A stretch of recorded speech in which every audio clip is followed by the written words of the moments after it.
Hello again, college football fans. Here's the continuance of the series of my national championship preview, where I am dismantling the delusions and driving the doubts of the Georgia Bulldog faithful. The next source of confidence that they have clinged to, from what I can tell, from what I've been hearing, is Stetson. He silenced the doubters.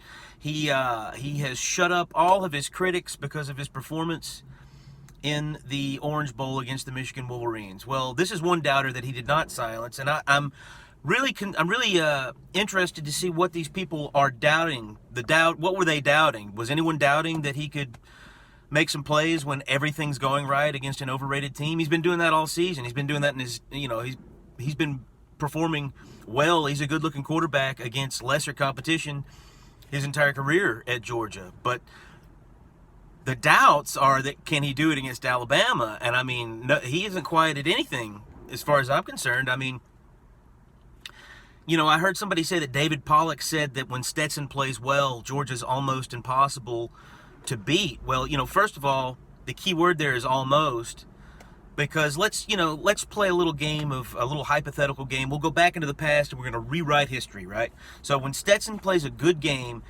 Georgia's almost impossible to beat. Well, let's put that to the test, okay? He had a good game against Alabama in the SEC championship game, right? I mean, the 2 interceptions were the big black eye, and that's what I keep hearing from Georgia fans. If Stetson could just cut out the mistakes and just play within himself, and all that gobbledygook that you hear all the time from delusional fan bases that are trying to cling to some sort of false hope. Yeah, I mean, he had a good game. But let's go back and let's make it an even better game, okay? Let's go back into time. We're going to rewrite the SEC championship game. Okay, Stetson Bennett didn't have the 2 picks. We're going to erase the Jordan Battle pick 6. That's gone, all right? So take 7 points off the board for Alabama. They're at 34, right? Okay. Now let's take the other pick, the Marco Helms pick, when they were driving. And not only are we going to take that pick away, we're going to give them a huge benefit of the doubt. We're going to give Stetson the benefit of the doubt here, and we're going to say, okay, he didn't throw that pick, and he went on to score a touchdown and throw a touchdown pass or get a touchdown some way for Georgia on that drive instead of throwing the pick to DeMarco Helms, okay? That's adding 7 more points to Georgia's score. We still get to 34-31 and Georgia loses, okay, guys? I mean,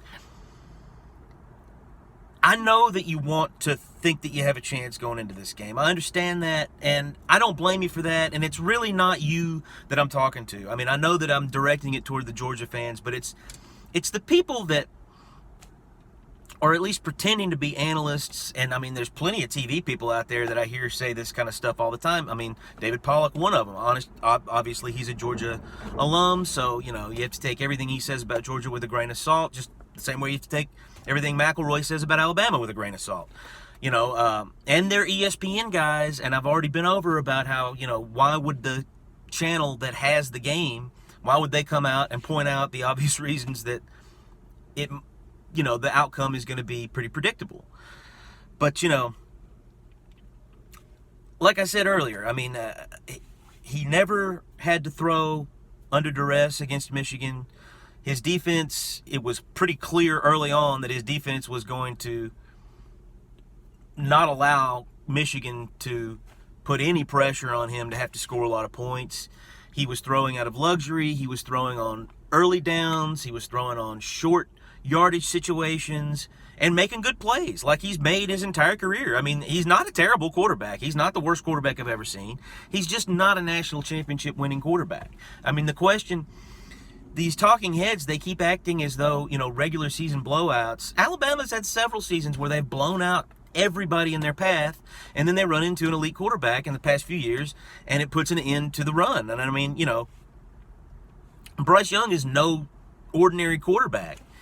Now, I am expecting both defenses to have a better game in this game. I think that the more 2 teams see each other, the more the defense has advantages in that.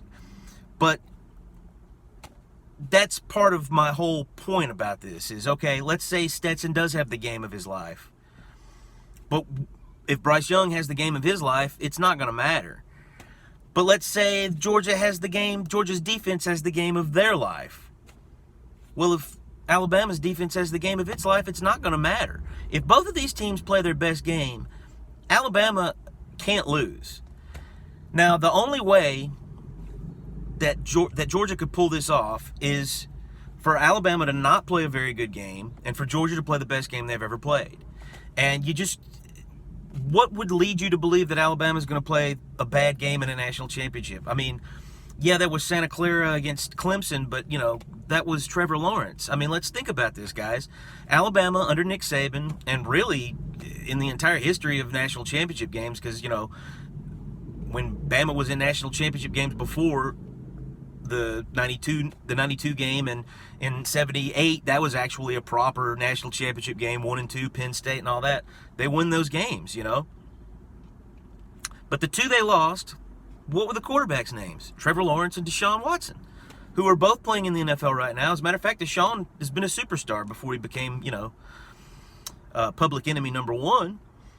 And Trevor Lawrence has struggled because they hired, Urban Meyer, and that blew up in their face down there. But, I mean, that doesn't take away that he had one of the better college quarterback careers in the history of the sport. And these are the guys that beat Alabama in national championship games. And now I'm hearing Georgia fans, and like I said, I don't know if they truly believe this in their heart, but they're telling me that Georgia with Stetson Bennett can come in there and beat Alabama. And one of their sources of confidence is because he played well against Michigan. Well, you're going to have to do better than that. This doubter is not silenced, and I'm just going to continue to pound the drum, and I know that I probably won't get any credit if and when Alabama does go ahead and blow them out again, because they'll just say that I'm a Bammer, and of course he's going to say that. But I'm trying my best to give you the reasons and show my work. And there's going to be more work upcoming, and I cannot wait for this game. And I would like to apologize to LSU fans because I'm sorry, January 4th is just not the time for mediocre bowl games. I forgot about it. I might talk about it a little bit later on, but right now I'm laser focused on this national championship game, and so that's what you're getting. Thank you.